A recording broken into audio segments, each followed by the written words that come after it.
Welcome to the Slop Farm. Enjoy the video. You start by verifying your Windows build in Bitness, so you download the exact Defender offline image. This avoids mismatches. Next, write the ISO to a 4 GB or larger USB stick using a reliable tool and label it clearly. Once done, close all apps and save work, because you will reboot into an offline environment. Make sure secure boot settings are noted. You might need to toggle them, but only if the tool fails to boot.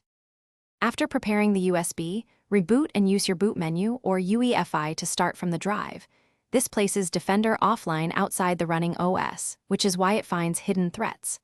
Once the tool loads, choose a full scan for comprehensive coverage.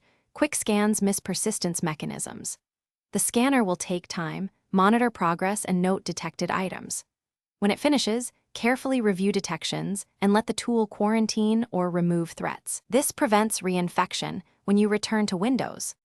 When the offline scan finishes, reboot into Windows and immediately update Defender definitions so the live engine picks up any remaining indicators.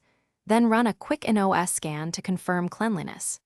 Restore secure boot and UEFI settings you changed, and reconnect network protections. If the USB failed to boot, try another port or remake the media using a different burner. Also test on a second machine to isolate hardware issues.